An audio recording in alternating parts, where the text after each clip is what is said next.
السلام علیکم ورحمۃ اللہ وبرکاتہ۔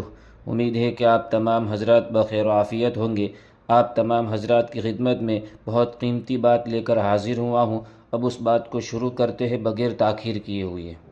یہ بچوں کی تربیت کے سلسلے میں اور یہ تربیتی سبق کچھ دے رہا ہوں، خاص طور سے یہ سبق ماں باپ کے لیے ہے۔ بچہ اگر غلطی کرے، آپ کو تکلیف پہنچائے، جتنا مرضی ستائے، کسی حال میں بھی بچے کو بد دعا نہ دیں۔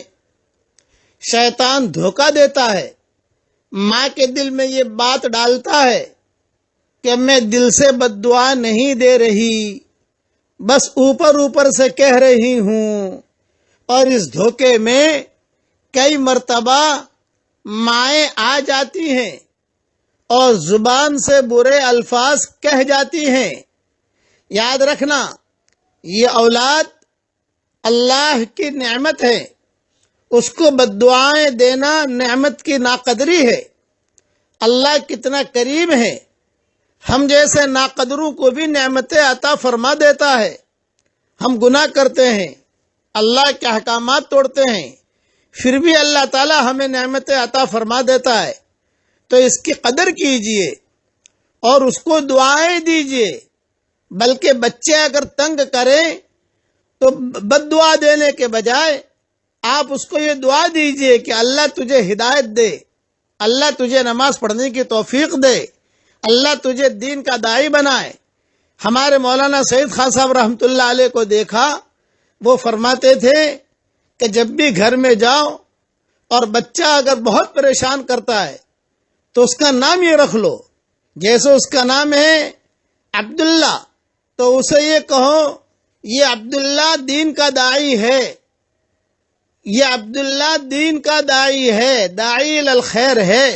بار بار یہ جملہ جب کہو گی یا کہو گے اور وہ سنے گا بچہ، تو اس کی شرارت کافی کم ہو جائے گی۔ اگر بچے تنگ کریں، بد دعا دینے کے بجائے آپ دعائیں دیں۔ یہ حضور صلی اللہ علیہ وسلم کی سنت ہے۔ میں کچھ سنت کو کچھ اشعار میں سمجھاتا ہوں۔ جو عاصی کو کملی میں اپنی چھپا لے، حضور صلی اللہ علیہ وسلم کی شان تھی کہ جو عاصی کو کملی میں اپنی چھپا لے، جو دشمن کو بھی زخم کھا کر دعا دے، اسے اور کیا نام دے گا زمانہ، وہ رحمت نہیں ہے تو پھر اور کیا ہے۔ تو رحمت کا تقاضا یہی ہے، محبت کا تقاضا یہی ہے کہ بچے جتنی بھی تکلیف پہنچائے، ماں بلا آخر ماں ہوتی ہے، کسی حال میں بھی اپنی زبان سے بد دعا نہ دیجیے، بلکہ بچوں کے لیے خوب دعائیں کیا کریں۔ رات کو تنہائیوں میں اپنی نمازوں میں اللہ سے لو لگا کر بیٹھا کریں۔ حضرت مریم علیہ السلام کے والدہ کی دعا، حضرت مریم علیہ السلام کے والدہ نے جو دعا کی تھی، جو قرآن شریف میں آتی ہے، کتنے زبردست دعا ہے۔ اچھا، خالی اپنے بچے کے لیے دعا نہ کریں، بلکہ اپنی قیامت تک کے آنے والی نسلوں کے لیے دعا کریں۔ جو بچہ بہت پریشان کرتا ہے، وہی بچہ آگے چل کر بہت بڑا ذکی بنتا ہے۔ یہ ذہن میں رکھنا کہ جو جتنا پریشان کرے گا وہ اتنا ہی ذکی بنے گا۔ تو اس کے لیے بھی دعا کریں اور اس کی قیامت تک کے آنے والی نسلوں کے لیے دعا کریں۔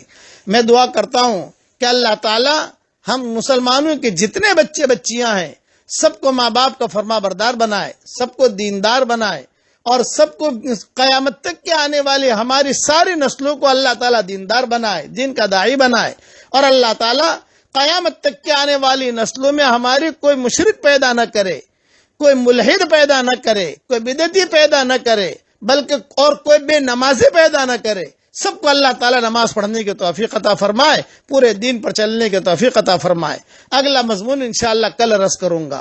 آمین آمین۔ والسلام علیکم ورحمۃ اللہ وبرکاتہ، وآخر دعوانا ان الحمد للہ رب العالمین۔ ایسے ہی مزید ویڈیو دیکھنے کے لیے آپ ہمارے چینل نورانی باتیں کو لائک کریں، سبسکرائب کریں، تاکہ ویڈیو اپلوڈ ہوتے ہی سب سے پہلے نوٹیفیکیشن آپ کو مل جاوے، اور اس ویڈیو کو شیئر کرنا بالکل نہ بھولیں۔